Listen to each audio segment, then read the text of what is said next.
Abrimos para preguntas y respuestas. 4 y 3, vamos, ya. Ya después seguimos adelante. ¿Cómo? Se rifan los lugares, no solamente en la primera. Y no nos ha tocado a nosotros en un mes, presidente. Bueno, entonces, para la próxima vamos a la tercera. Buenos días, señor presidente. Y luego a la segunda y luego a la primera. Marta Obeso, de Esfera Noticias. La semana pasada, señor presidente, el secretario de Salud presentó un desglose de los salarios del personal médico que labora en la red pública de salud. En este desglose no se detalló en qué rubros se encuentran contratados las casi 1,000 parteras y médicos tradicionales que laboran en las clínicas IMSS-Coplamar y las clínicas ampliadas del Seguro Social. Preguntarle al señor secretario si es posible que nos pueda desglosar cuál es la situación laboral de estos casi 1,000 prestadores de servicio, qué salario perciben y cuáles son sus prestaciones laborales. Pues a lo mejor lo tiene más fresco. Zoe. Muchas gracias. Y efectivamente, las más de 1,000 parteras tradicionales que nos ayudan en el IMSS Bienestar, que además es un modelo que se está tomando también para lo que estamos haciendo, trabajan de manera voluntaria, sin embargo perciben un apoyo para su traslado, para su movilización. ¿De cuánto, perdón? Es de cerca de 1,500 pesos lo que están recibiendo, y lo que queremos hacer es incrementarles ese monto, porque aunque lo usan para el traslado, no están contratadas, no es parte del personal contratado, es un trabajo voluntario. Como es voluntario el trabajo de los voluntarios rurales, que son 15,000 en el país y que también hacen trabajo casa por casa, y también se les apoya con cerca de 500 pesos para sus traslados.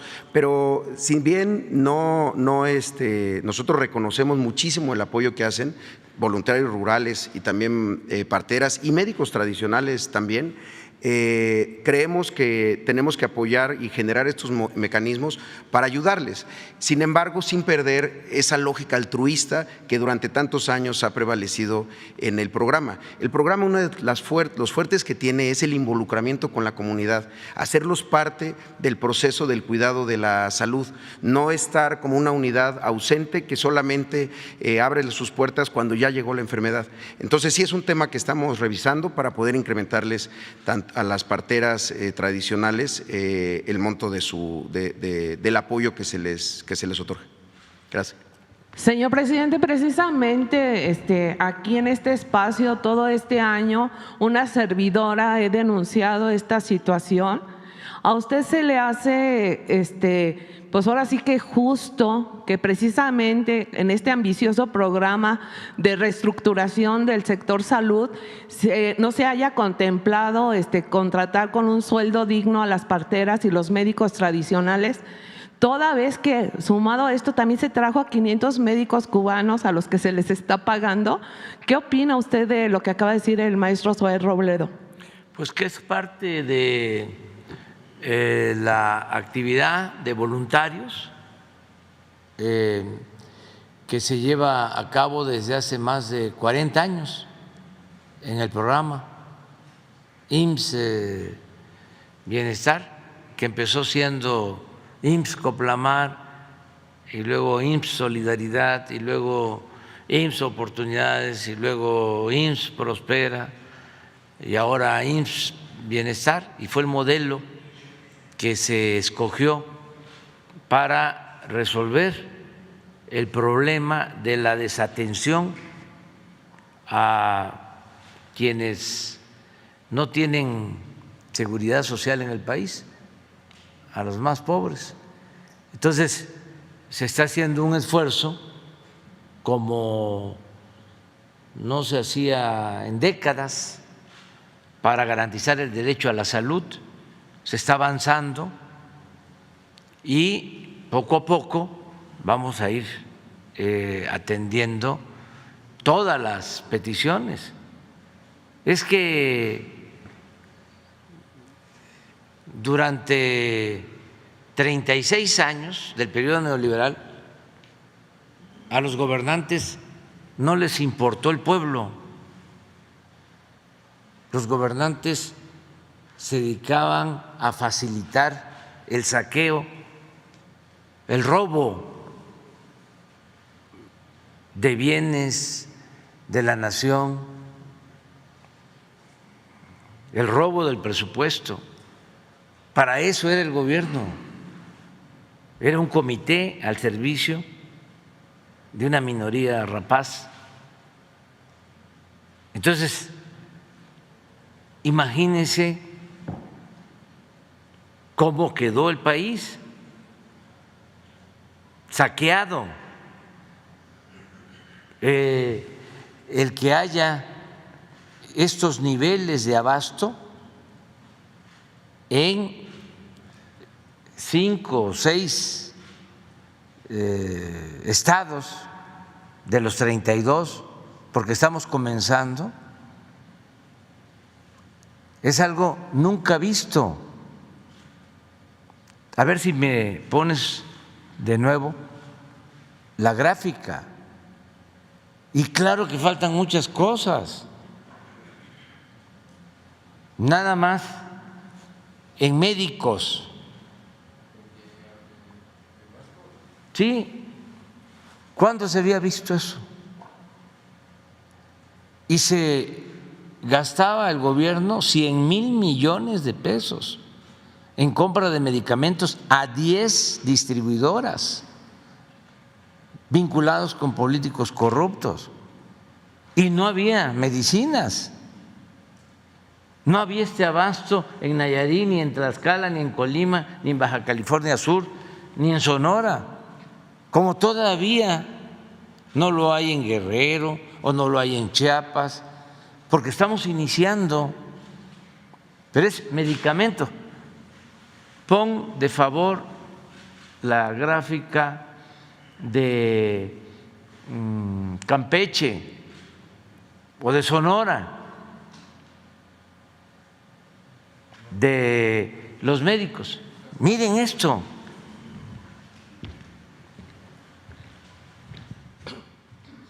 Es Sonora. Aquí necesitamos 100% de especialistas. Tenemos las plazas y apenas llevamos 67%. Se licitaron, se convocó para 14,000 plazas. ¿Saben cuántos médicos, cuántos especialistas acudieron y se contrataron? 3,500. Porque durante todo el periodo neoliberal no se formaron médicos, no se formaron especialistas y tenemos un déficit de médicos. Imagínense el nivel de irresponsabilidad de estos gobernantes corruptos para que nuestro país no tenga los médicos que necesita y mucho menos los especialistas que necesita. Estaba peor el sistema de salud que el sistema educativo. Lo que pasa es que había una especie de complicidad en lo relacionado con la salud, con algunos gobernadores. Entonces, como la federación les transfería recursos y ellos podían hacer con ese dinero lo que quisieran, lo desviaban y compraban ellos los medicamentos, en algunos casos hasta adulterados, a estos distribuidores corruptos a los que he hecho referencia. Nadie decía nada. Toda la polémica estaba enfocada a la intención de privatizar la educación, pero lo que hicieron con la salud fue una privatización y un abandono silencioso, infame. Entonces, estamos levantando todo el sistema de salud y lo vamos a dejar de primera, y es mi compromiso, a mediados del año próximo. A finales de este año vamos a tener 12 estados, ya, así como estos. Y por eso tenemos que traer médicos cubanos. Y los médicos tradicionales y parteras de aquí de También México se van a ir incorporando, pero es un proceso.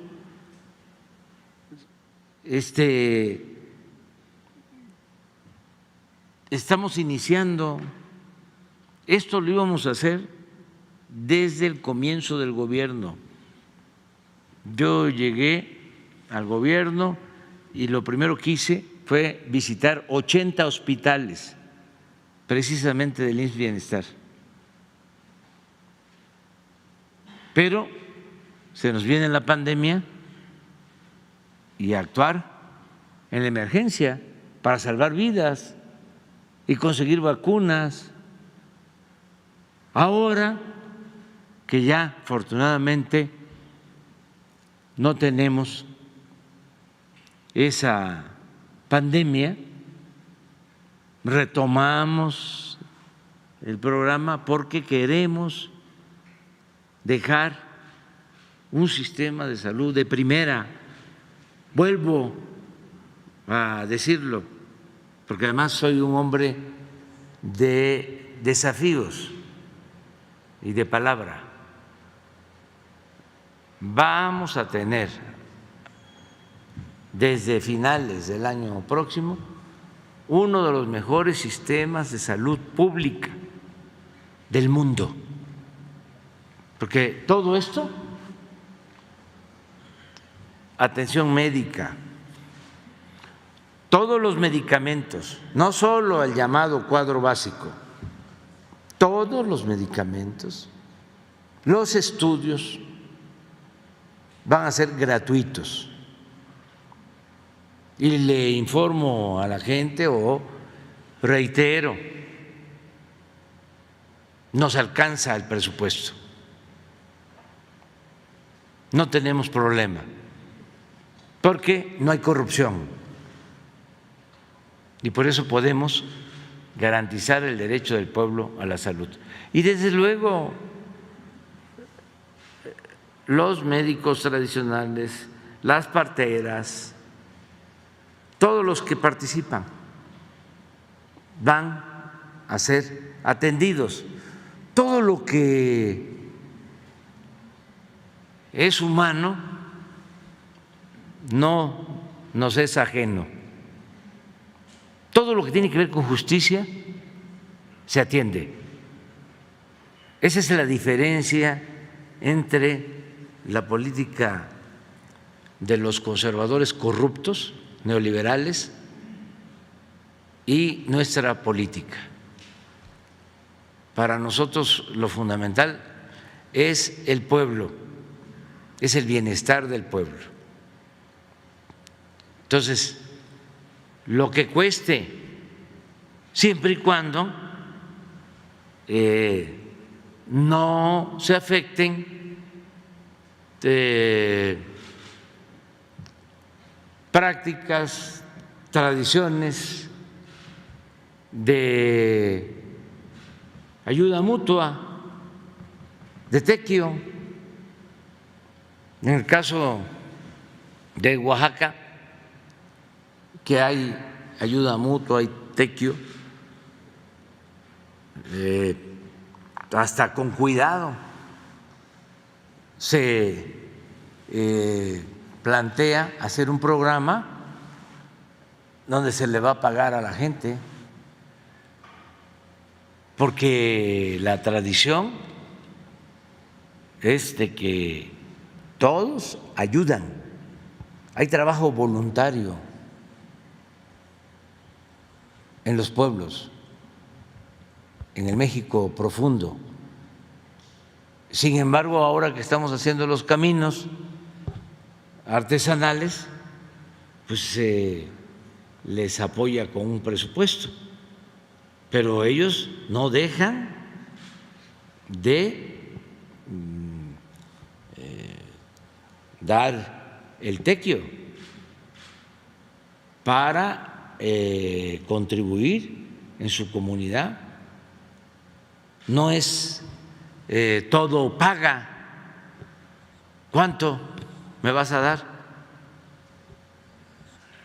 No, esa es la grandeza cultural de México. Entonces hay que tener cuidado para no seguir impulsando, a veces sin darnos cuenta, el individualismo, el materialismo. No solo de pan vive el hombre. Así es, señor presidente, y ese tequio, pues usted también dentro del programa de reestructuración del sector salud se puede ofrendar un apoyo económico a las parteras y a los médicos tradicionales, y sobre todo porque usted ha reiterado aquí el compromiso que se tiene con la Organización Mundial de la Salud de preservar, difundir y dignificar la medicina tradicional. Usted mejor que nadie sabe que las parteras y los médicos tradicionales son especialistas en eso, en conocimiento ancestral. El mes pasado aquí la directora de CONACYT explicó a detalle cómo CONACYT estaba avalando científicamente el conocimiento que tienen del manejo de la herbolaria mexicana, que es una de las más ricas en el mundo. Preguntarle, señor presidente, ¿cuál sería un sueldo digno que su administración pudiera ofrecerles a los médicos y parteras mexicanos? Pues no lo tenemos todavía definido, eso lo van a ir viendo poco a poco, pero sí se toma en cuenta lo que estás planteando. No, pero vamos, democracia es orden. Es orden democrático. Gracias, presidente. Buenos días. Arturo Cerda, del financiero Bloomberg. Señor, ayer el GIEI presentó su valoración de la información que presentó el subsecretario Alejandro Encinas respecto de la investigación del caso Ayotzinapa. Y pues básicamente dejó en duda la fiabilidad, no le da el peso que el subsecretario a estos mensajes de texto que pues definirían o describirían lo que pasó la noche del 26 de octubre allá en Guerrero. Usted lo puso este informe como la columna vertebral para las acciones por venir, pero pues ahora no parecen tener el peso suficiente para respaldar esto, y el GIEI incluso pues llamó a la Fiscalía General de la República a no generar investigaciones falsas, a no deformar el trabajo que se ha hecho. Los padres de los estudiantes refrendaron su confianza en el trabajo, en la validación del GIEI, y expresaron tristeza porque no hay verdad en este caso. ¿Qué va a pasar con la investigación? ¿Habló usted ya con el subsecretario respecto de lo que se dijo ayer del trabajo de su investigación? Sí, le tenemos toda la confianza a Alejandro Encinas. Es un hombre íntegro, recto, incapaz de falsear información. Y se tienen todos los elementos para sostener la investigación. Y se van a seguir haciendo averiguaciones y se va a ir consolidando, fortaleciendo esta investigación y se va a hacer justicia. Lo que sucede, ya se los expliqué en una ocasión, es que pensaban que no íbamos a actuar, ni que se iba a ir pasando el tiempo.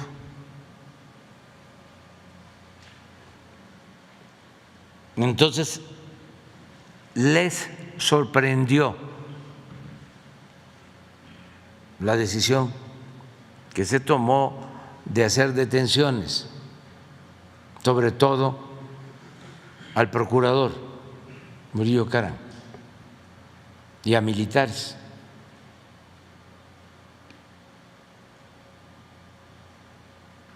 Porque no tenían esa intención.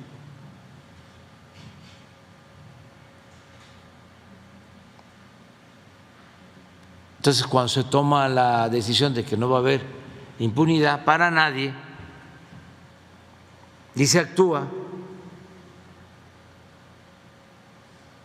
pues se les descuadran sus cálculos.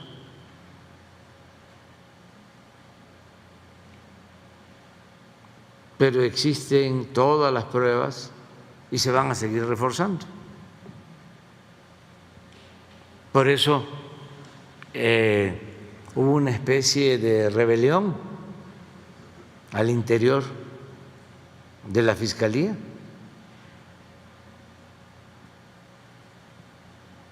Porque no esperaban que se actuara como se hizo. Pero tenemos un informe de la comisión y hay todos los elementos para actuar.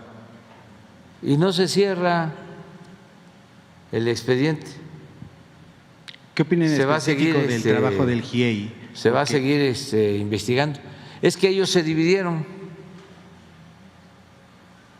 Dos se retiraron y dos se quedaron. Porque así es esto.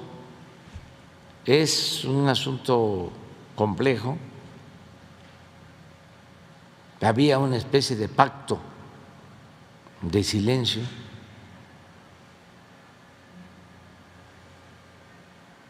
Y mucho encubrimiento, porque no solo se cometió esta atrocidad, sino tomaron la decisión de inventar los hechos,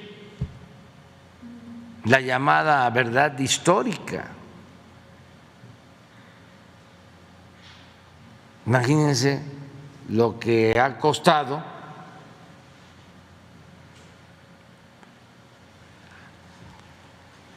pues descubrir lo que sucedió realmente, los intereses que están de por medio.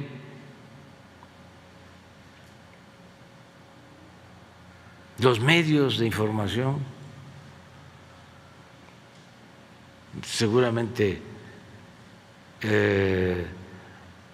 no hay nada de que triunfó Lula, pero de esto que me estás preguntando debe estar llena la prensa mexicana. Señor, ¿pudo haber precipitaciones en el trabajo de la subsecretaría? Porque, vaya, lo que están demostrando, lo que dice el GIEI, es que estos mensajes contienen elementos que no existían en la aplicación al momento en que se supone que fueron generados. Esto, pues, entonces hablaría de una fabricación, y si bien yo no podría decir que el subsecretario, como usted lo defiende, podría fabricar las pruebas, entonces se acercó de elementos, o sea, llegó de elementos que no tienen la confiabilidad y los integró en la investigación y se basó en ello para poderla presentar. No son elementos sólidos y hay pruebas suficientes. Hay más de una prueba en cada caso.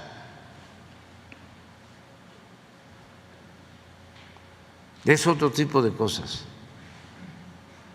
En el fondo es el deseo ferviente del conservadurismo de que no cumplamos con el compromiso que tenemos con los padres de Ayotzinapa. como en muchas otras situaciones, casos, que apuestan a que nos vaya mal.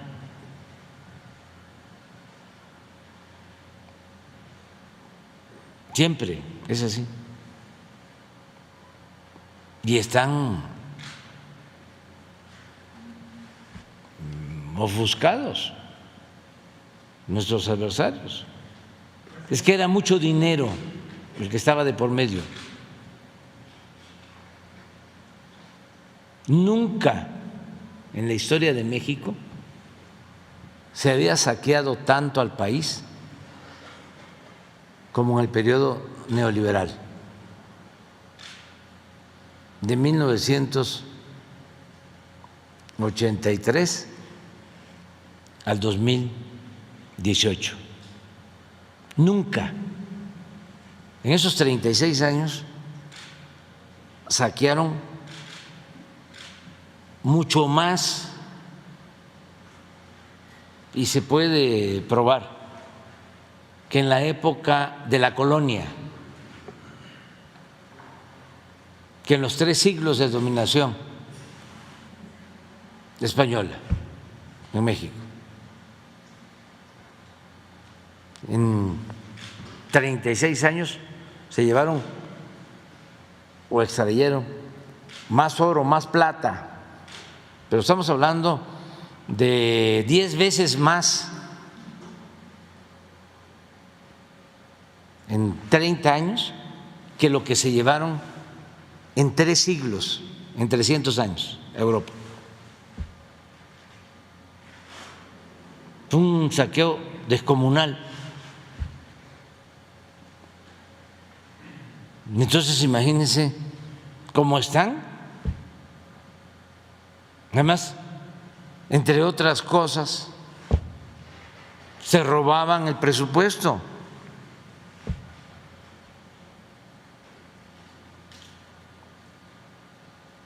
¿Cuánto dedicaban a los medios de información? Como 20, 30 mil millones de pesos al año.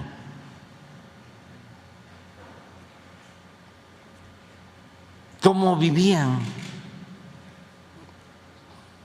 los dueños de los medios de información? No todos, porque hay honrosas excepciones, colmados de atenciones, de privilegios, tenían hasta guardia, protección del Estado Mayor Presidencial. Entonces les quitamos las guardias, pero no solo eso, sino todo el dinero del presupuesto que recibían. Entonces, es una cadena, porque ellos compartían con los periodistas más famosos o les permitían que se entendieran también con el gobierno y que recibieran sus moches. Imagínense, un famoso de la radio o de la prensa escrita, pues se llevaba 2 millones al mes.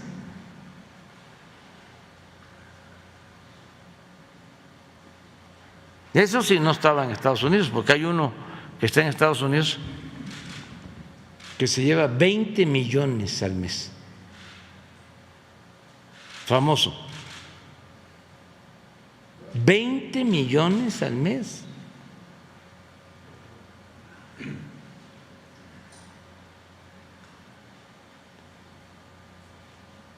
Por eso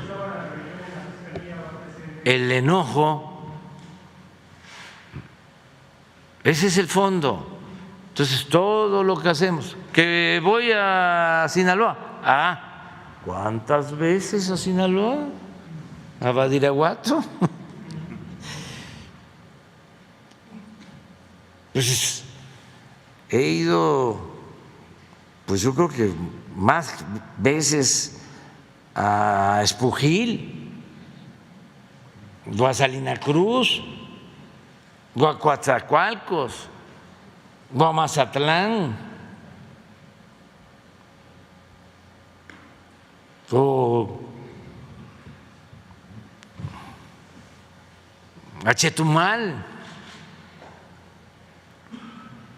a Tulum, a Mérida,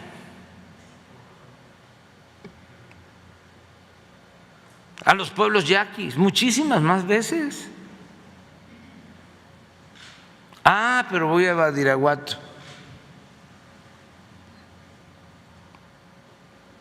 Yo no sé, pero he ido 3 veces. Y creo que una por carretera. He sobrevolado en 2 ocasiones. Porque inauguramos allá, en Tamazula, un cuartel, porque estamos haciendo una carretera de Tamazula a Canelas, que es el límite de Sinaloa con Durango, y estamos haciendo el camino de Badiraguato a Guadalupe y Calvo, Chihuahua. Me gustaría que buscaran en el plano dónde está Guadalupe y Calvo, dónde está ubicado. ¿Cuántas veces he ido a Guadalupe y Calvo desde que estoy luchando? Pues yo creo que como unas 10 veces. Una vez fui en enero con una helada que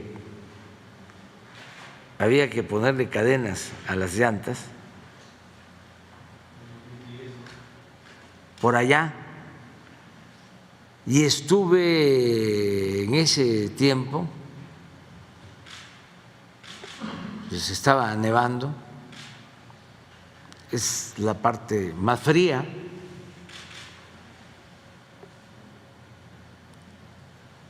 estuve en la sierra de Chihuahua, no solo fui a Guadalupe y Calvo, estuve en Madera, ahí me quedé a dormir. Recuerdo que la temperatura estaba bajo 8.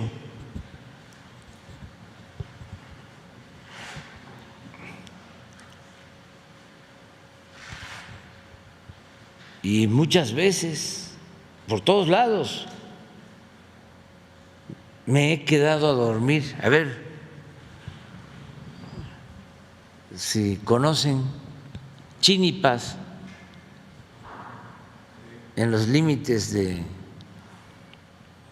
Chihuahua con Sonora. He estado en todos lados,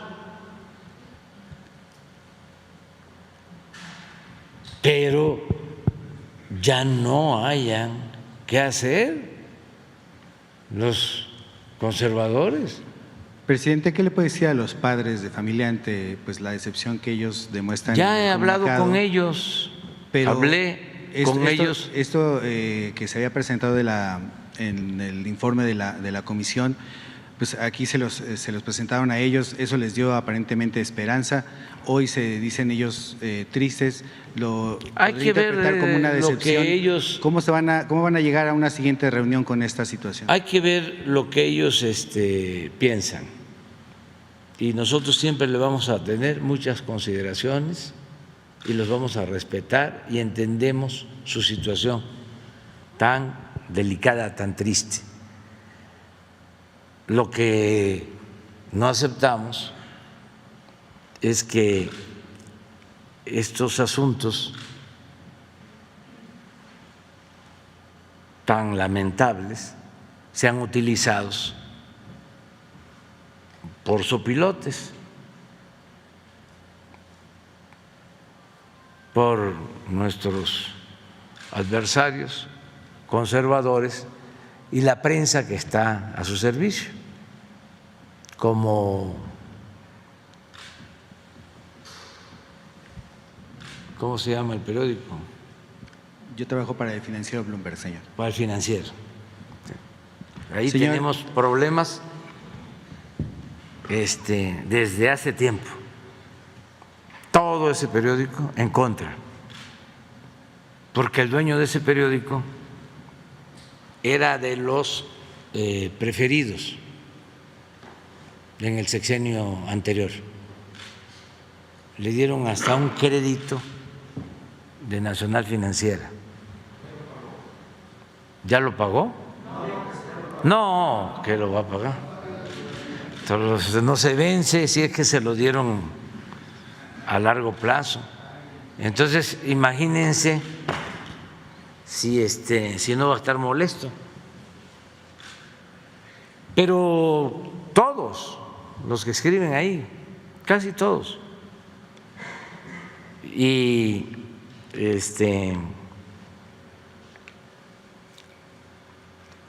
simularon muy bien de que era un periódico profesional especializado en finanzas. Que conste que no es contigo, que yo te respeto. Estoy hablando de los que manejan la línea editorial. Para simular, hicieron un acuerdo con Bloomberg, que es una agencia especializada en finanzas con cierto prestigio a nivel mundial. Una vez me invitaron a visitarlos en Nueva York. Conocí al dueño. Le llamó mucho la atención porque muy rico, el señor Bromberg.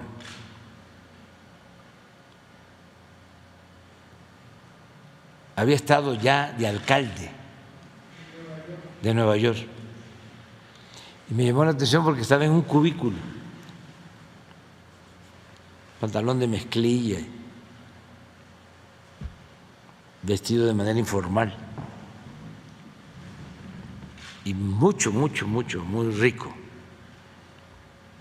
Y estaba yo allá de visita, me hicieron 2 entrevistas, una colectiva, otra para la televisión, y luego que él quería platicar conmigo, ya platiqué con él. Era yo opositor en ese entonces.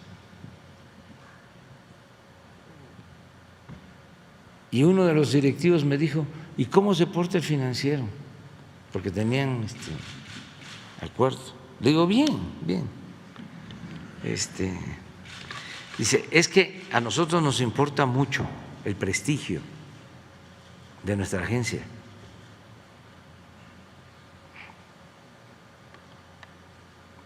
Pues aprovecho para mandarles a decir de que no se portan bien. Y que si les importa el prestigio de la agencia, pues que manden a hacer un análisis de la falta de profesionalismo que hay en el periódico, que no tiene que ver contigo, pues, pero es la forma de responder a esta campaña, porque en vez de ayudar a que todos sepamos lo que sucedió a los jóvenes de Ayotzinapa, lo que buscan es que no se sepan las cosas o que quede la sospecha.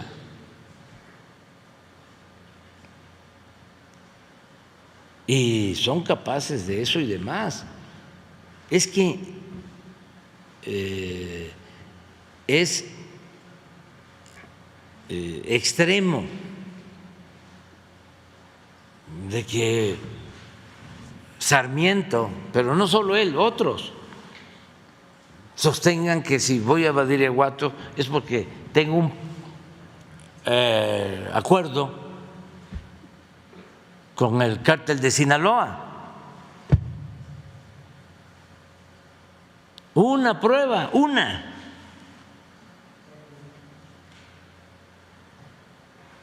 Con eso. Saludó a la señora, a la mamá. Porque una de mis visitas llegó la señora y la saludé. Y lo volvería a hacer porque respeto a la gente mayor. Respeto a cualquier persona. Y tengo mi conciencia tranquila. Pero si hubiese una prueba de un acuerdo, si Sarmiento presentara una prueba, renuncio a la presidencia, porque lo que estimo más importante en mi vida es mi honestidad. Pero él está acostumbrado a mentir, miente como respira. Señor, finalmente. Y se fue creando, ¿no?, la aureola de una gente seria, objetiva, profesional, engañando a muchos. Pero al final, pues, tampoco es único. No. Es como cuando le planteé a Loret de Mola lo mismo. A ver, dejo la presidencia, doy a conocer mi testamento,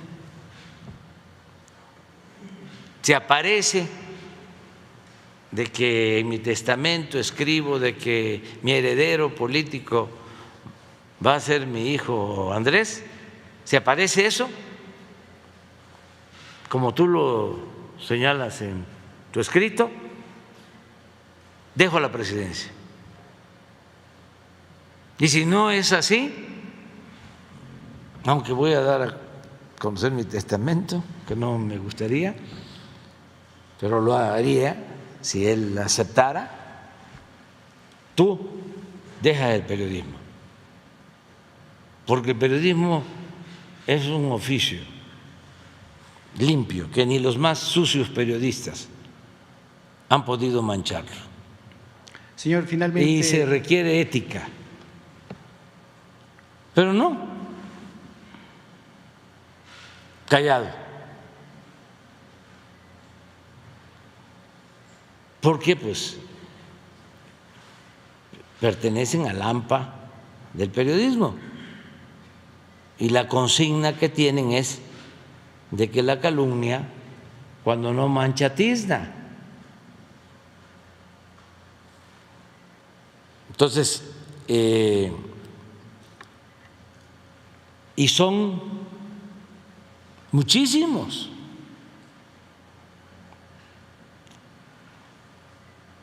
Es un sistema muy parecido al porfiriato. Es una cúpula de oligarcas, voceros, periodistas, intelectuales orgánicos y salameros, que nunca faltan. Señor, finalmente del asunto de Ayotzinapa, ¿cuál es su valoración del trabajo que hizo el GIEI, de esta parte final donde pues cuestionan pruebas en la que presentó el informe de la comisión. Ellos han acompañado todo este proceso a lo largo de este tiempo y ha sido respetado su labor.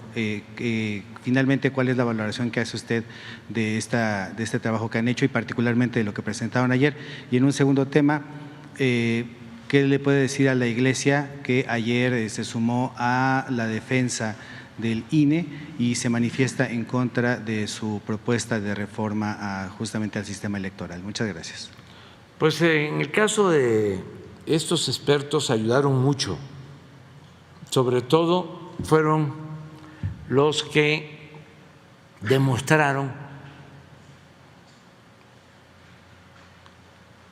que se había fabricado lo de la llamada verdad histórica, que a los jóvenes no los habían quemado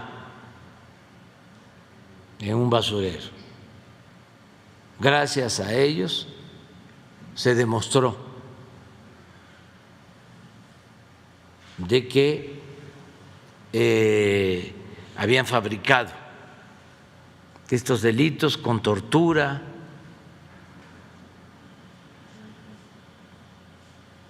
y por consigna de algunas autoridades. Fue muy buena aportación y sigue siendo muy buenas sus aportaciones. Tan es así que por eso se quedan 2 y se van 2. Y vamos a seguir tomando en cuenta sus criterios y los puntos de vista de todos. Además, constantemente hacemos un llamado a que quien tenga información y la quiera aportar para esclarecer estos hechos lamentables, que nos ayude, porque no hay impunidad para nadie. Acerca del pronunciamiento de la Iglesia, también somos muy respetuosos de la Iglesia católica y de todas las iglesias. Y la verdad es muy buena la relación con todas las iglesias y excepcional la relación con el Papa Francisco. Es el mejor Papa que ha tenido la Iglesia Católica en mucho tiempo y sin duda el mejor Papa para con nosotros los mexicanos en circunstancias de transformación, porque el Papa que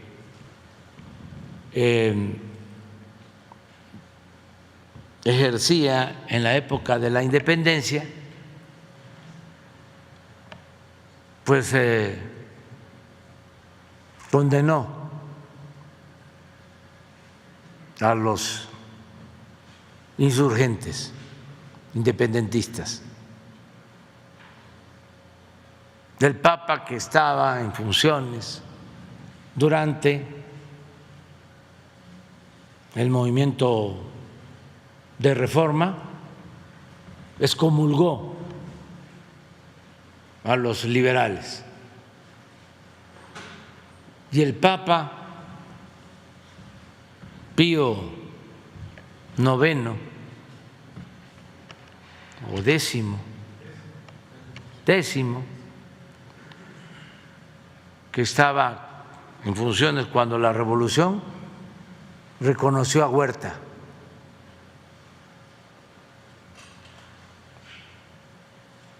y no se pronunció en contra del asesinato de Madero, apóstol de la democracia. Este Papa Francisco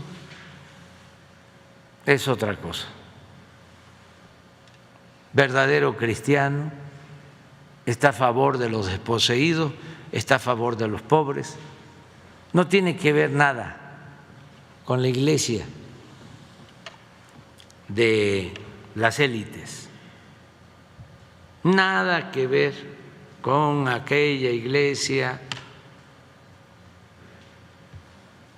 que condenó a Hidalgo, el padre de nuestra patria, ni con la iglesia que pues tiene vínculos con las élites del poder, que no se relaciona con el pueblo y sobre todo con los pobres. Y no hay que olvidar que Cristo Jesús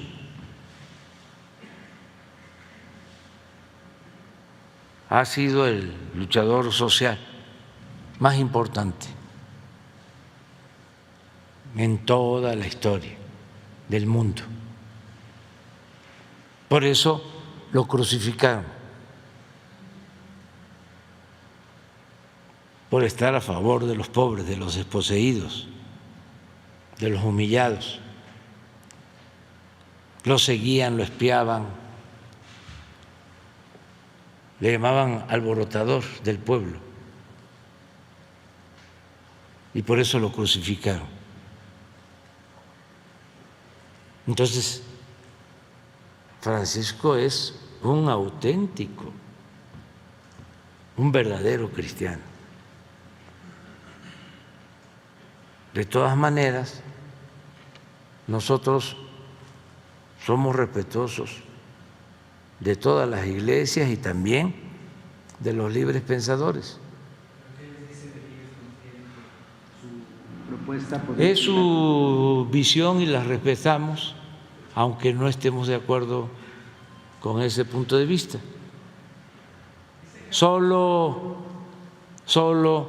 es cosa de que se diga que la palabra democracia se compone de dos partes. Demos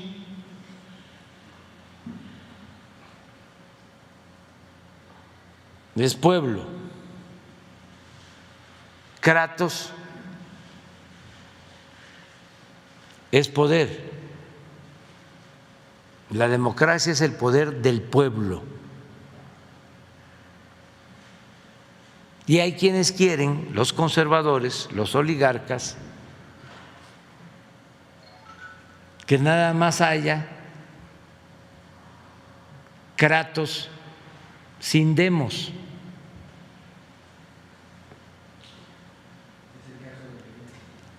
Poder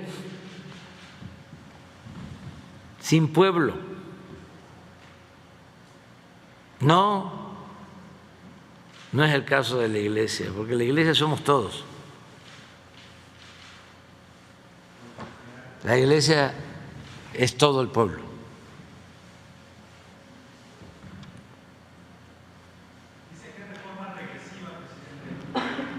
Vamos por orden. ¿Cómo es que decía el entrenador? Bora, yo respeto. Gracias, presidente. Pero ustedes quieren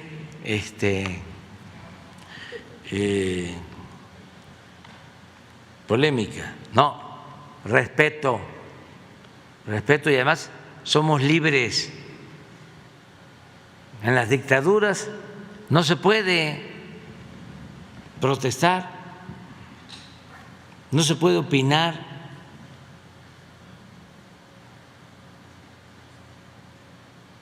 Antes no se podía tocar al intocable. Hace poco, ahora vivimos en libertad plena, absoluta. Nadie es censurado, mucho menos perseguido por sus ideales. No hay presos políticos. no hay espionaje, no se persigue a nadie. Lo único es que tenemos esta posibilidad de informarle a la gente, de garantizar el derecho a la información. Ayer que hablaba yo con el presidente electo Lula, decía que él no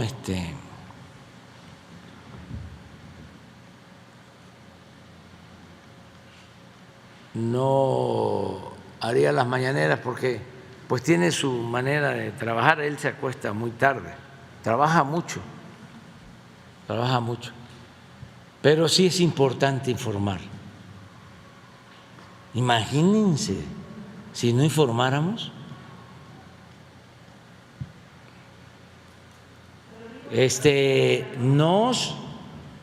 Nos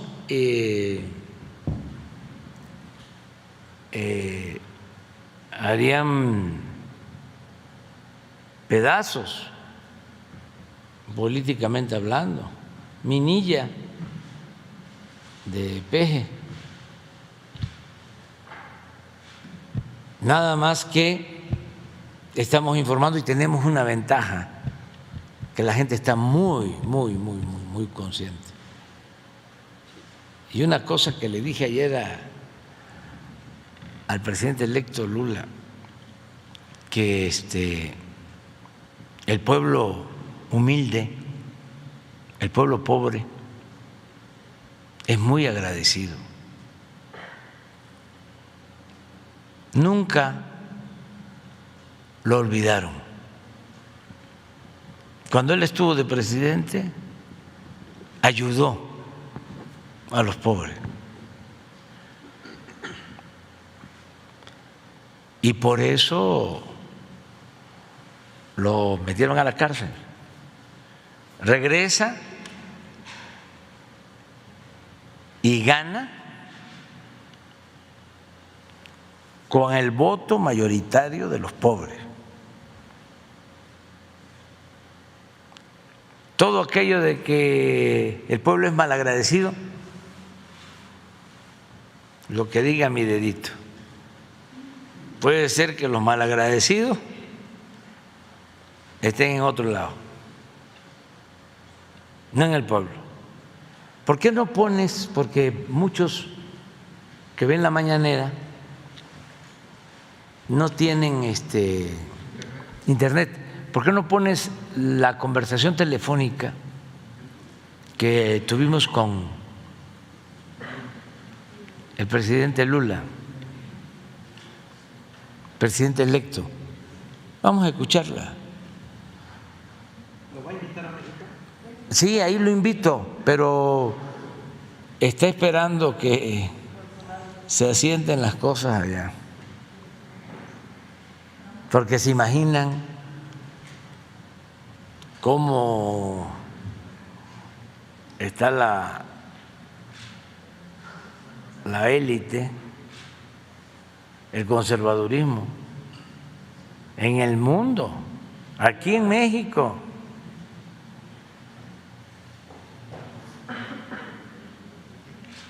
Porque ya América Latina tiene varios países con gobiernos progresistas. ¿Y usted visitaría Brasil, presidente? ¿Mande? No podría estar porque tengo aquí bastantes tareas, pero es un pueblo que yo respeto mucho y quiero mucho, y realmente Lula es un dirigente extraordinario, excepcional. ¿Por qué no lo pone? Mi hermano.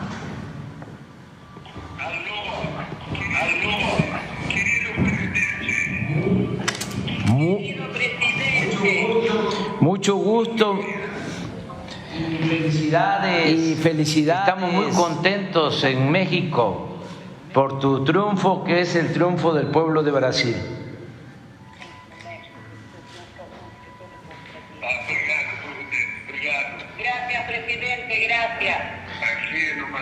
uma guerra, Aquí en Brasil esto ha sido una guerra, mas a democracia venceu. pero la democracia ha vencido. Sí, se portaron muy bien, sobre todo la gente humilde, la gente pobre. A maioria da gente pobre escolheu religião. La mayoría de la gente pobre fue la que nos ha electo presidente de la República. Sí, así lo noté y me dio mucho gusto porque vuelve a quedar de manifiesto que el pueblo es agradecido. Nunca se olvidaron de ti.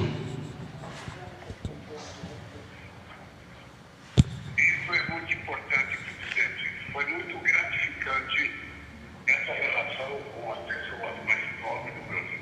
Esto es muy importante, presidente. Fue muy gratificante esta relación mantenida con las personas más pobres de Brasil. Agora eu estou feliz porque agora eu posso encontrá-lo como presidente da República do Brasil. Estoy muy feliz porque ahora puedo encontrarlo a usted como presidente de la República de Brasil E aprofundar a relação entre México e Brasil. y profundizar la relación entre México y Brasil. Sí, É o importante que México e Brasil podem ter Y el rol importante que Brasil y México pueden ejercer na integração da América Latina. en la integración de América Latina. sí, tú fuiste pionero en eso en su momento y ahora de nueva cuenta se presenta la oportunidad y hay condiciones inmejorables.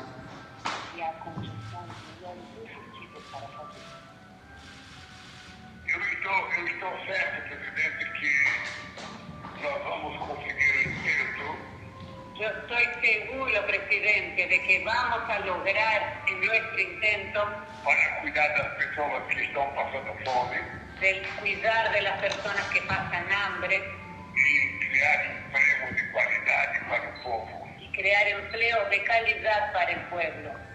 Estamos totalmente de acuerdo. Mira, presidente electo, hermano, amigo, compañero, te recuerdo que cuando estuviste con nosotros, hiciste el compromiso de que antes de que tomaras posesión nos ibas a visitar. Hay una posibilidad. Se va a llevar a cabo en México una reunión de los países del Pacífico. Vienen el presidente de Chile, de Perú, Colombia, y estoy invitando también a Alberto. Me gustaría muchísimo, mucho, que nos acompañaras un día. Mira,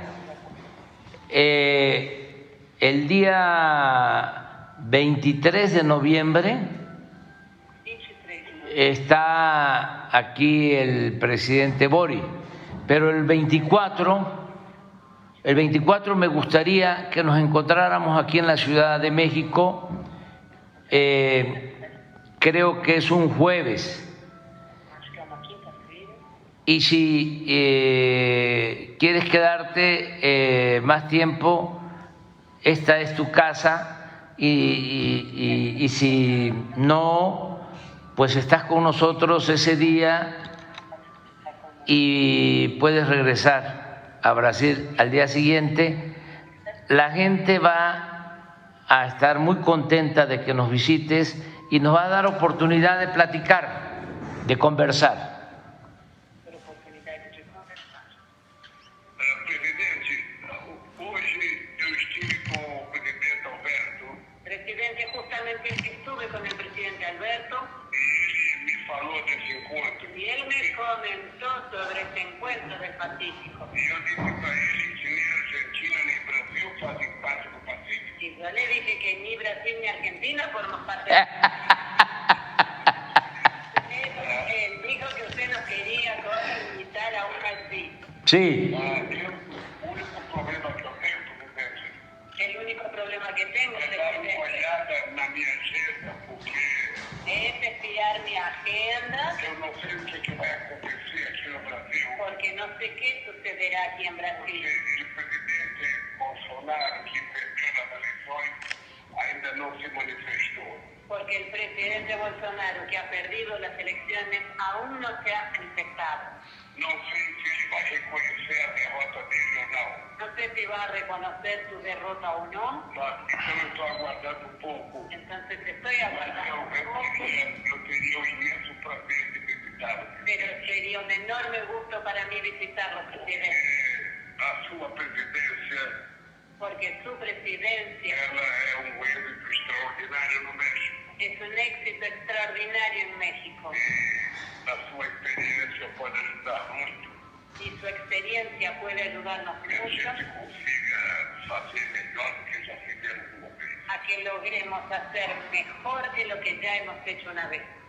Bueno, pues Eu vou pensar, presidente, e vou ver a minha agenda. Voy a pensar entonces, presidente, voy a verificar mi E agenda eu prometo lhe chamar por telefone y prometo llamarle por teléfono para poder conversar. para Bueno. que podamos conversar.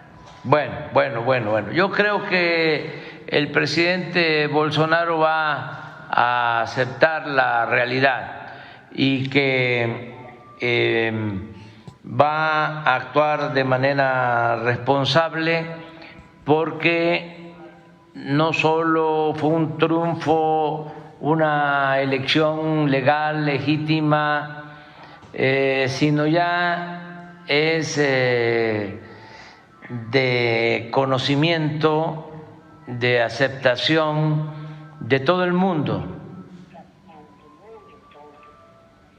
Entonces, esperemos que él se pronuncie y de todas formas ya está muy clara la diferencia, el triunfo, la voluntad del pueblo de Brasil. Y háblame pasando estos días.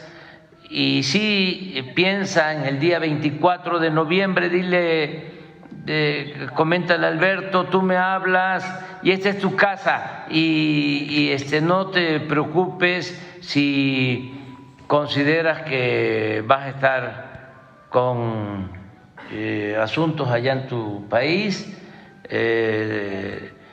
Somos hermanos y nosotros entendemos, pero sí sería muy bueno que nos encontráramos. Y te mando un abrazo muy fuerte, saludas a tu esposa de mi parte, ella te ha ayudado mucho, como los compañeros, las compañeras y el pueblo, el pueblo. Eres Lula Pueblo.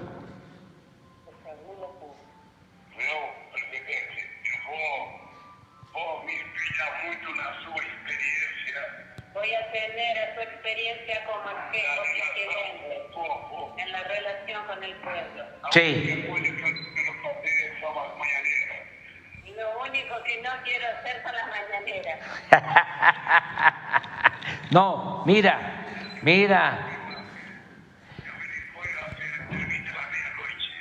Yo me dispongo a hacer entrevistas a la medianoche. Bueno, tú trabajas mucho y además estás muy fuerte y te deseo lo mejor. Te mando un abrazo, mi hermano, mi compañero, mi amigo Lula.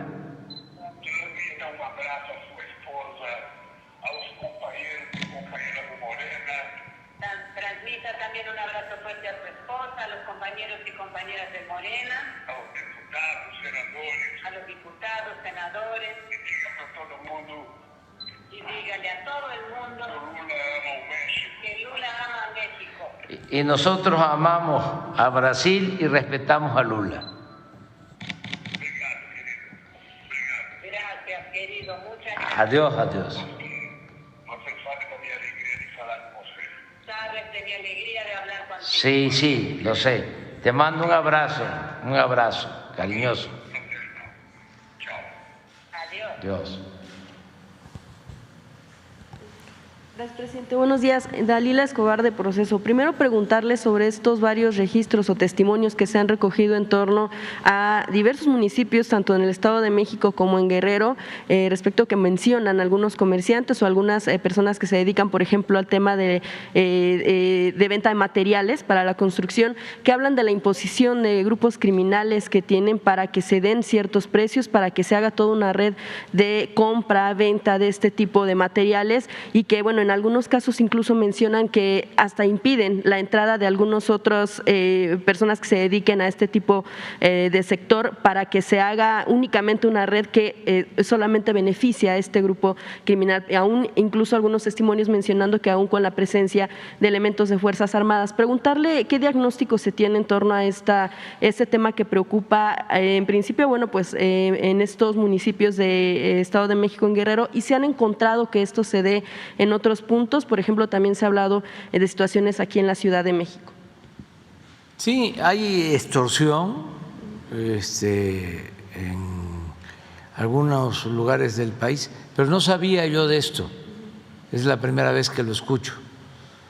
De todas maneras vamos a investigar, vamos a saber de qué se trata, pero no tenía yo información sobre esto de materiales de construcción. Y por supuesto también, por ejemplo, en tema de alimentos como el pollo, incluso para el precio de la tortilla. Sí, de eso sí sabía. En Guerrero, precisamente,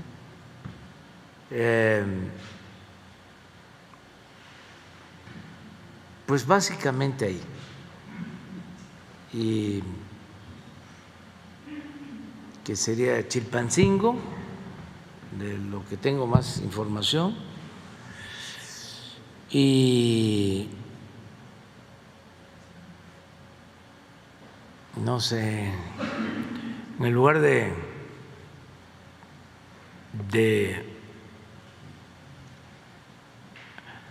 la platería antigua. Taxco. Sí, de ahí tengo información, de esos dos lugares, que ya se está viendo. ¿Cuáles son las acciones que va a tener el gobierno? Sobre todo porque muchas de las personas pues se sienten amenazadas en algún caso, en caso pues de no atender este tipo de también el caso de Michoacán, en algunos lugares también. Sí. De no atender este tipo de imposiciones, pues temen a las represalias y ya es una especie de pues pesadilla para ellos. Lo que mencionan es que aunado a temas, por ejemplo, de inflación, en este tipo de situaciones se llega a incrementar hasta en un 40% lo que tienen que pagar por este tipo de redes, por así es mencionarlo. Sí, lo más lamentable es que haya represalias, como desgraciadamente ha sucedido en algunas partes, muy pocas, afortunadamente también. Pero vamos a seguir combatiendo la delincuencia. Aquí no tenemos información sobre eso. O sea, de que grupos criminales cobren piso. No tenemos mayor información. Pero sí hay extorsión, o sea, una de las actividades ilícitas es esa, de los grupos, la extorsión, entre otras, y se combaten todas: el secuestro, el narcomenudeo, la elaboración de drogas sintéticas, el tráfico, todo se está atendiendo para garantizar la paz, la tranquilidad. Gracias, presidente. En un segundo tema, ya ayer lo mencionaba, usted hablaba de las declaraciones del escritor Villoro, Juan Villoro, en torno a que, bueno, pues algunas de las situaciones que pasaron, incluso en lo personal, cuando mencionaba usted también, y lo menciona Villoro para Proceso igual, que pues él en 2006 incluso se involucró tanto en el movimiento que era imposible, decía, no abonar algo al mismo. Lo que él mencionaba es que después de lo que sucedió en 2006, la actitud que tomó con el cierre de Reforma, que también ya recordaba usted, pues es una situación de desencanto para él y bueno, pues para algunos otros personajes también. Pero lo que él menciona en la crítica es pues precisamente que hay situaciones que por supuesto se salvan en torno a este sexenio, que no, una de ellas es que no es que todo esté mal, que por ejemplo también mencionaba que los sexenios anteriores no se puede decir tampoco que estuvieron mejor que el actual, pero que sí hay situaciones que se tienen que atender, que se han hecho algunas cosas que no están bien. De hecho, él hablaba de una cuestión de caudillismo personalizado que se dio a partir de la actitud que se tomó después de 2006, a partir también ya de la elección de 2012, y que uno de los mejores escenarios para México debió ser, en todo caso, que usted ganara las elecciones en 2006 cuando estaba en plenitud de sus facultades y cuando no se habían hecho pactos que no parecieran muy pues defendibles de alguna manera. También la situación en torno a que no se acepte la crítica. En muchos casos lo que dice el escritor es que la crítica no es para destruir, sino para perfeccionar de alguna manera, en este caso, pues que sería el modelo una vez que llegó ya usted al poder. Preguntarle en todo caso, y muchas de estas situaciones también, por ejemplo, las críticas que hace algunos sectores, como el de feministas, como el de también científicos, y también otra crítica es que no ha habido mucho apoyo a sectores como la cultura, como el científico, etcétera. Preguntarle si este tipo de críticas, este tipo de opiniones, si usted opina que si alguien no está totalmente de acuerdo con usted, ya lo ubica automáticamente en ser conservador, en el conservadurismo, para empezar. No, es mira, lo que pasa con Juan Villoro es que lo considero un escritor, un hombre inteligente, pero acomodaticio. Interesado en no comprometerse, no confrontarse con la oligarquía, con el poder. Entonces, simulan ser independientes,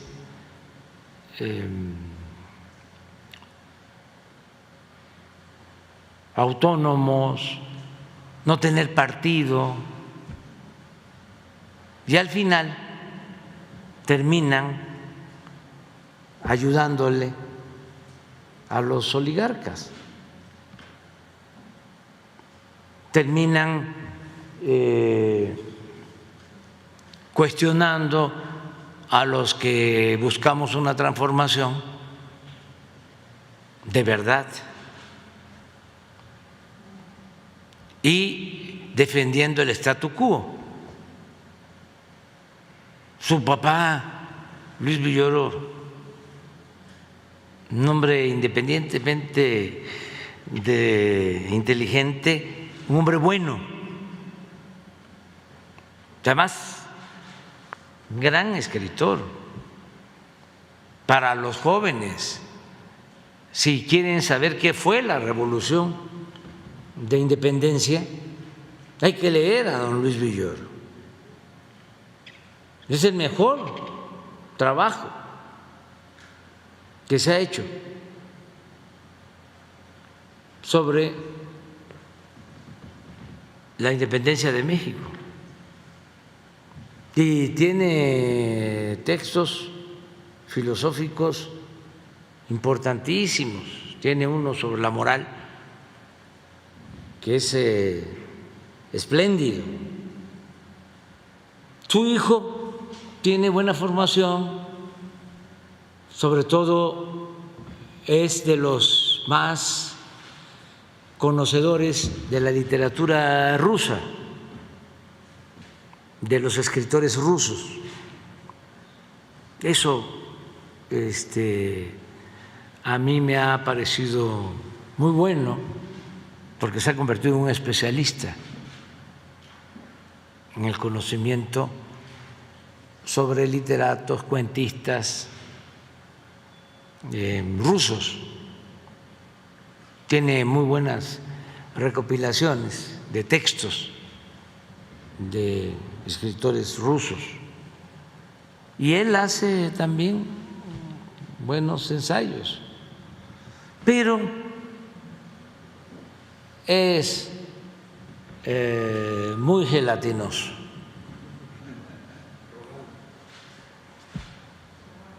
Le falta más contextura.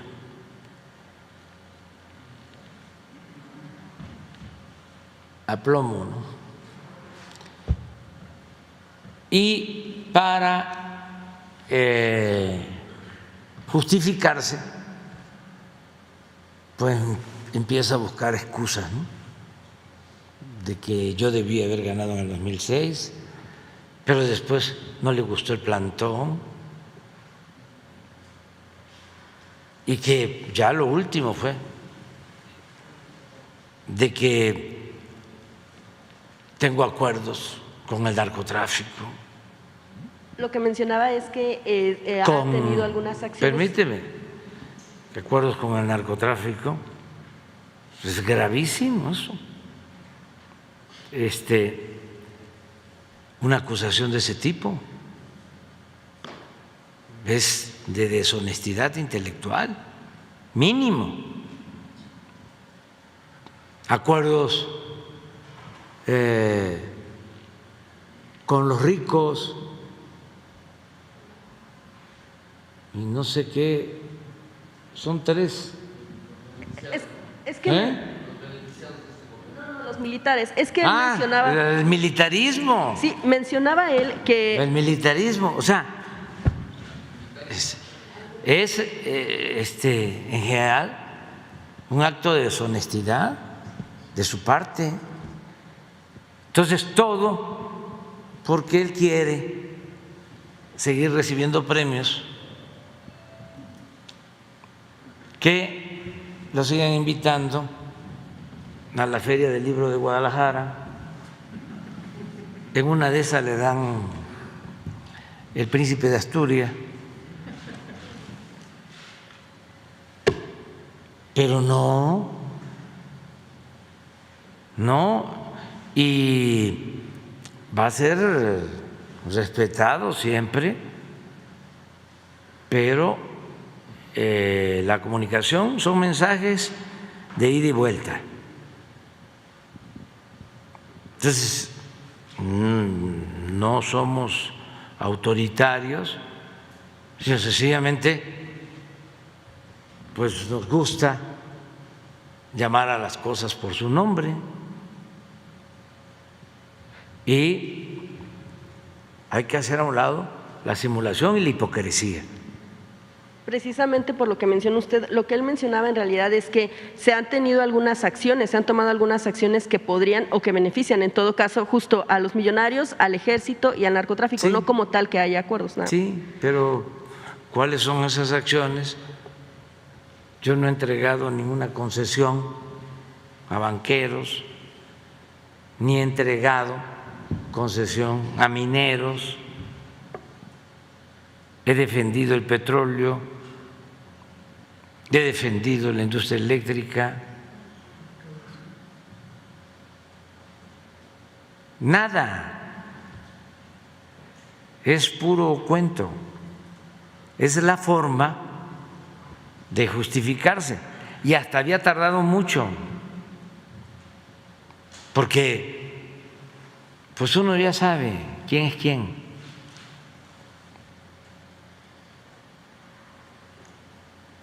Pero pues ahora se le presentó la oportunidad o le preguntaron el proceso que anda detrás de eso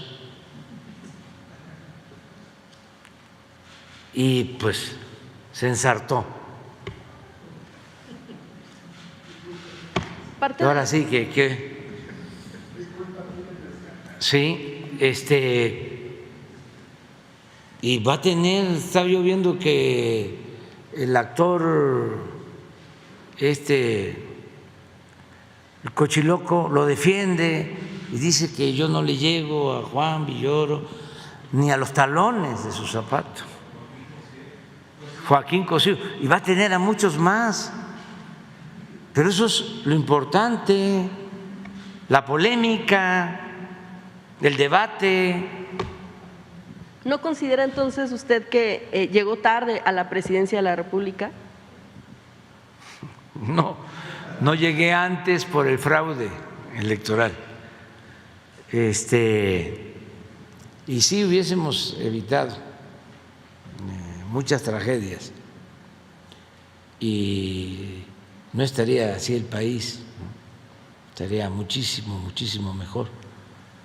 Imagínense el daño que causó la guerra de Calderón, que le pegó un garrotazo a lo tonto, al avispero, nada más para buscar legitimidad, para quedar bien con nuestros vecinos, porque eso también lo hizo Salinas después del fraude.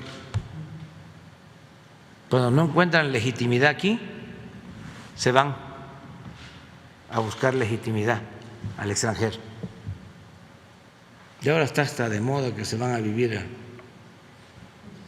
al extranjero.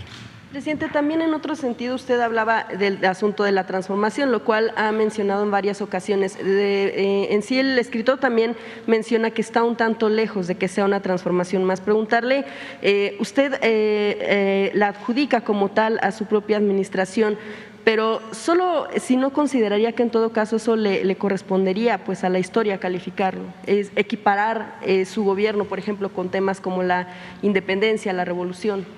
Pues yo tengo que defender, como lo hacemos muchos, millones de mexicanos, el proyecto de transformación que hemos iniciado. Si a él le parece que es más de lo mismo, pues está en su derecho.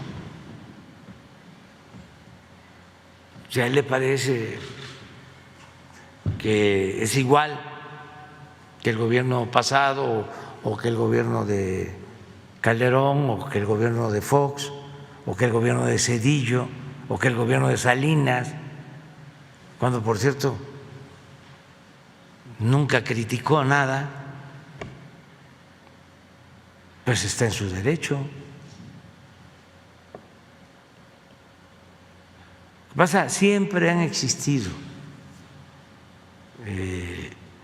intelectuales orgánicos, defensores del poder, siempre. Y la mayoría de los intelectuales se les hace más cómodo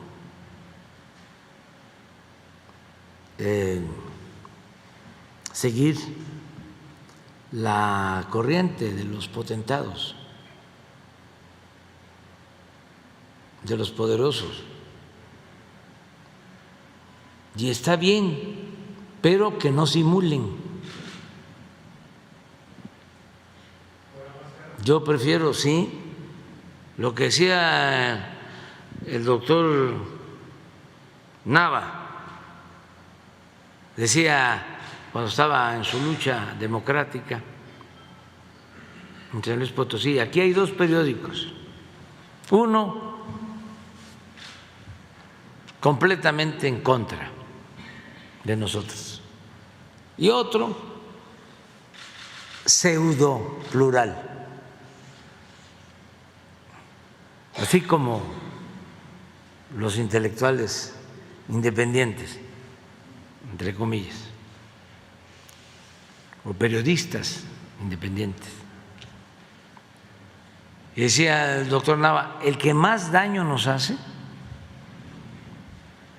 es el pseudoplural, porque ese tiene capacidad para engañar a muchos. No quiero aquí repetir cosas, pero en la época del neoliberalismo habían conductores de radio, hombres y mujeres, que simulaban ser objetivos profesionales sin meterse a buscar un cambio, una transformación. El mismo proceso, con la concepción de que una cosa es el periodismo, otra cosa es la política, y que el periodismo está para cuestionar. Sí, está para cuestionar, pero también para transformar, porque el periodismo que hizo Daniel Cabrera, el hijo del Aguizote, en contra de Porfirio Díaz, era para cuestionar, pero también para transformar. Vamos ahora a tener un acto el 21 de noviembre, porque se conmemoran, mejor dicho, vamos a recordar 100 años del asesinato de Ricardo Flores Magón. Era para cuestionar, pero para transformar su periodismo. Acá no, puro cuestionamiento. Es como lo de los grupos de la Iglesia progresista, que son muy buenos para el análisis de la realidad, pero no dan el siguiente paso, la transformación de la realidad. En eso no se parecen a Hidalgo ni a Morelos. ¿Para qué vamos a estar analizando la realidad si no la vamos a transformar? ¿Para qué vamos a estar con el periodismo? Estoy hablando del periodismo de avanzada, del periodismo que se autodefine como independiente. El otro ya sabemos, es un periodismo mercenario, pero no se da ínfulas de independiente o de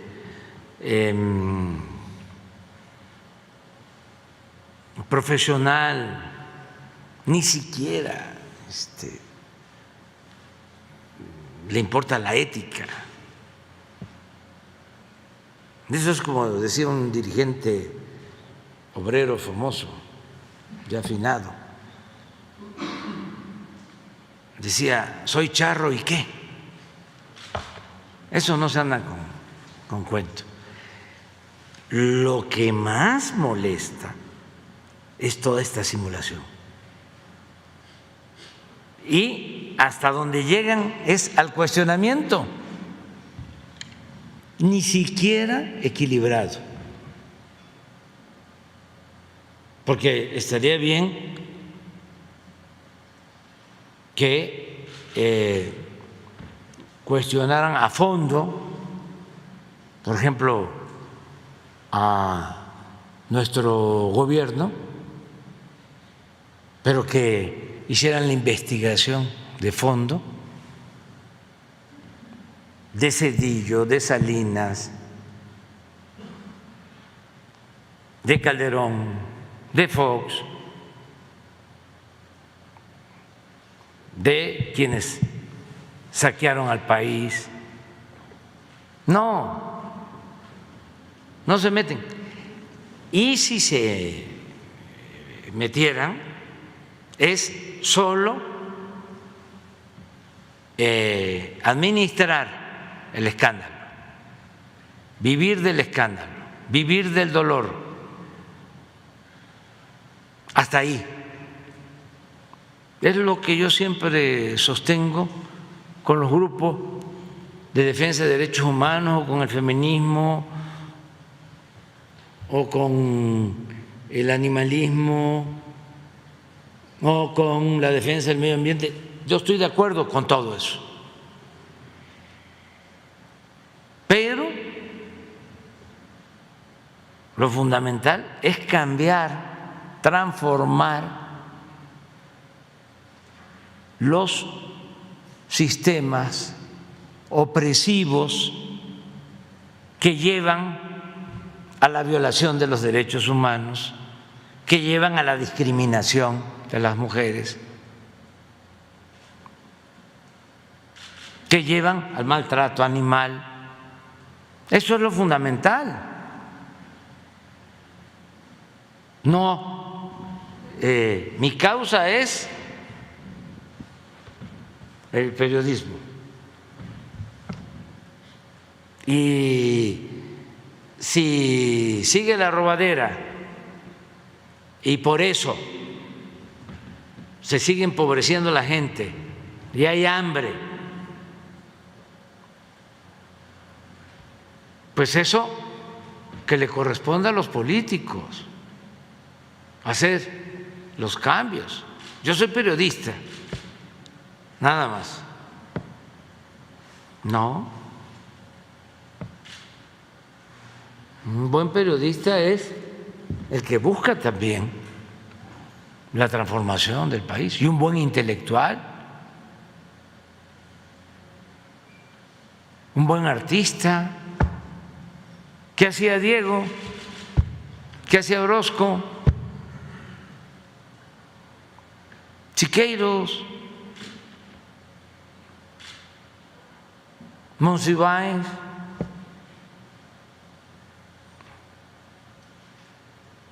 pues participaban buscando el cambio, estaban con los estudiantes en el 68, en todos los movimientos. Una vez invité a 3 figuras de la oposición, importantísimos, a una marcha para evitar la privatización de la industria petrolera, que si hubiésemos convocado con ellos, a lo mejor hubiésemos cambiado las cosas, no se hubiese llevado a cabo la reforma energética. Y estuve con ellos hablando y hablando. 3 personalidades, convenciéndolos. No quisieron, porque nosotros hicimos, sin exagerar, 10 mítines para evitar la reforma energética. Y llenábamos el Zócalo, pero no era suficiente. Se necesitaba llenar el Zócalo y todas las calles, 1 millón, y así sí parábamos. Pero la gente, por los medios, pensaba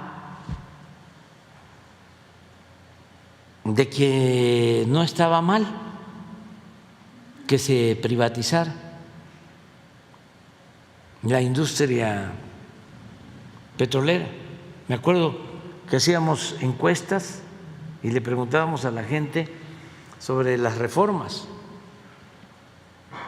y la que menos les gustaba era la fiscal, la de aumentos de impuestos. Pero la energética y la educativa tenían apoyo de la gente, porque la campaña de los medios, ¿se acuerdan de cómo decían en la época de Calderón que teníamos un tesoro en el fondo del mar. Y dale, y dale, y dale, y dale, y dale con el tesoro. Nada más que no lo podíamos sacar porque hacía falta cambiar la Constitución. Y ya luego pues hicieron los acuerdos, como siempre, el PRI y el PAN, y sacaron la reforma. Entonces, cuando estaba ese debate y nosotros nos estábamos movilizando para evitar la entrega del petróleo, porque fue vergonzoso, hicieron la reforma en los despachos de las empresas petroleras extranjeras y les entregaron todos los cambios que querían a la Constitución, a los legisladores. Una vergüenza. Pues no quisieron estos personajes, porque ellos eran o son independientes. No lo voy a decir por respeto a ellos, pero ese día me fui, me acuerdo, a la jornada y ahí pedí que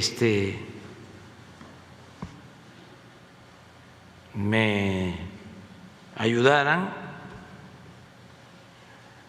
en el correo ilustrado, que me dieran un espacio, y ahí convoqué a una nueva manifestación. Y convoqué a la nueva manifestación a un domingo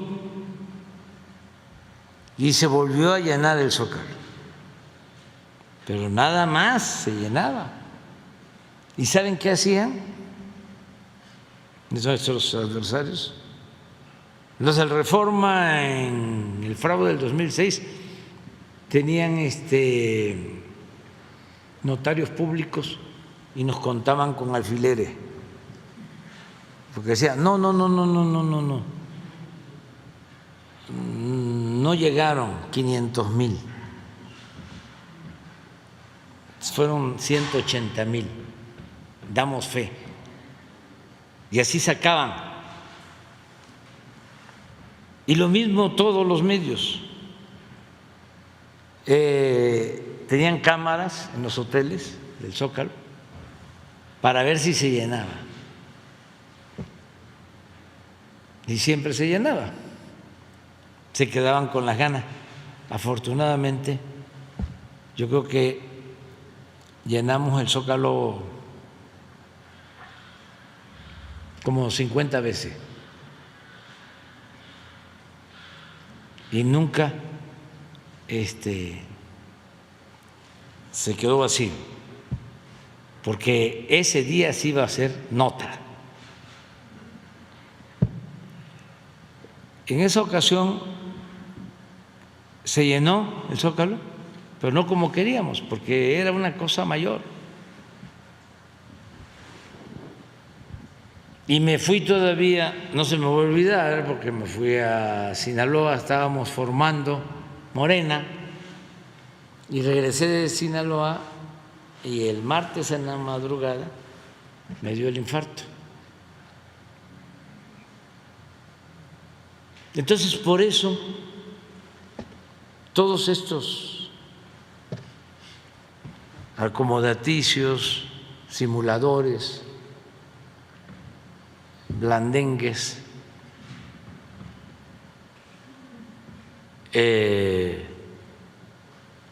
juegan un papel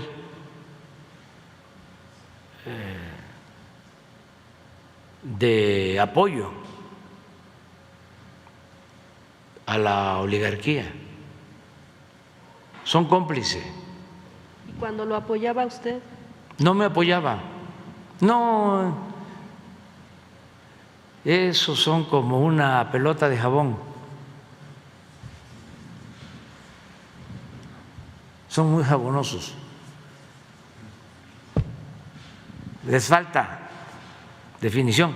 Por eso, ahora lo que estoy hablando con Lula, y fue lo mismo que pasó en Bolivia, y es la enseñanza de la vil traición a Madero. No hay que confiar en los de arriba, ni en la prensa, ni en los intelectuales orgánicos, mucho menos en los fifís, en la oligarquía. Hay que confiar en el pueblo, en la gente. Esos son los que defienden las causas justas. Bien, presidente, gracias. Lo demás es de mentira, es de acuerdo a la conveniencia, son muy chaqueteros los de arriba.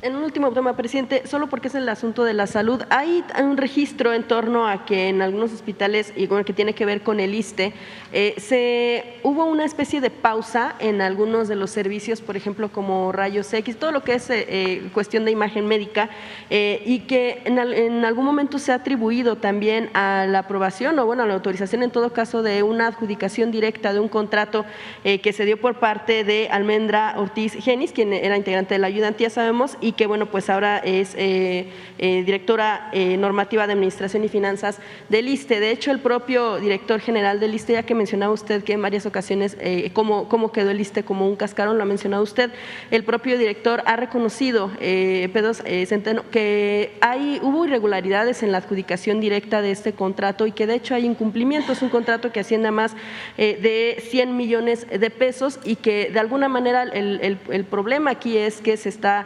dejado varados a muchos de los pacientes con ese tipo de servicios, solamente si se está haciendo el problema es la corrupción que prevalecía y que sigue todavía existiendo en el ISSSTE, ya lo saben, pero pues ustedes me preguntan y lo voy a volver a decir, porque está refrescando y refrescando la memoria, porque se padece, hablando en términos médicos, de amnesia. El ISSSTE era un botín. Acuérdense de que cuando se hace el fraude para imponer a Calderón, le ayuda en el fraude la maestra Elbester, y en pago Calderón, que es un demócrata, finísima persona, en pago Calderón nombra subsecretario de Educación Básica al yerno de la maestra Elbester. Educación básica es preescolar, primaria y secundaria de la SEP. Y como en ese entonces el brazo derecho de la maestra era Yunes, a él le toca el ISSSTE.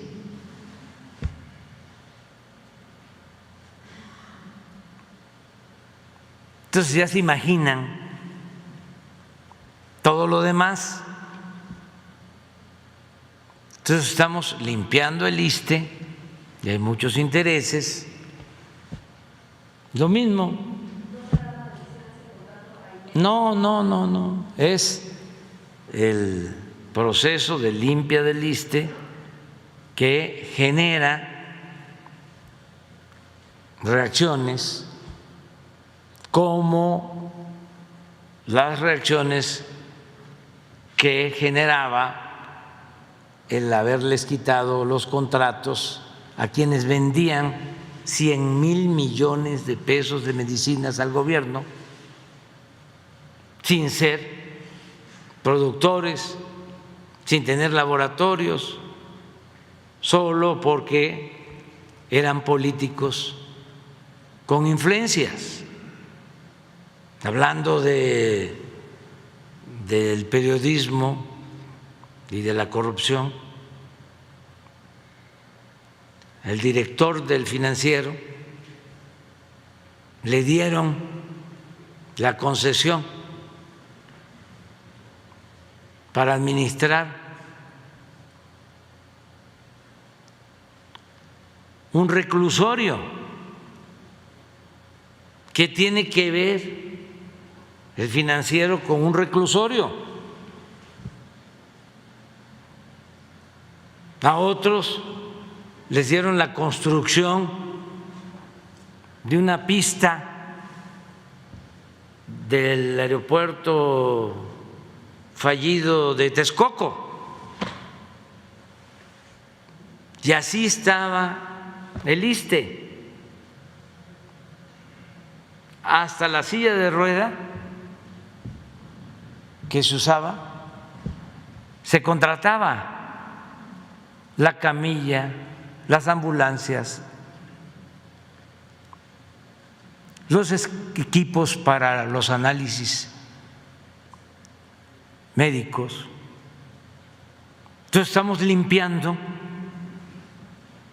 y hay toda una reacción.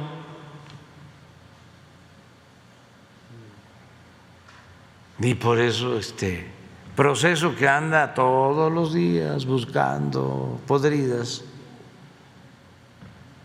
porque ese es el periodismo de combate, independiente, de lucha,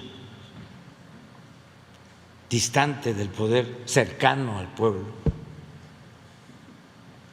pues ya encontró eso. Pero no hay nada.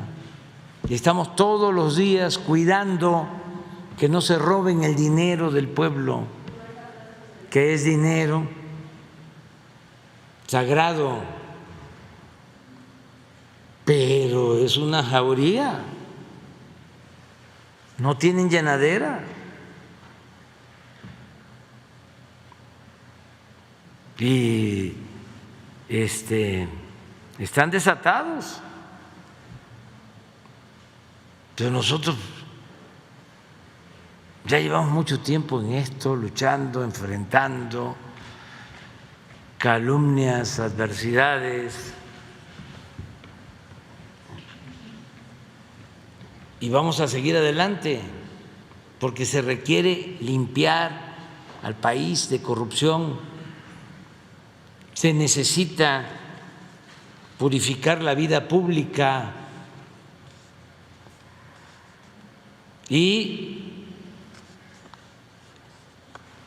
no mentir, no robar, no traicionar. Y ya me voy porque voy precisamente con un filósofo muy bueno, con Sabater. Pues, vamos a desayunar.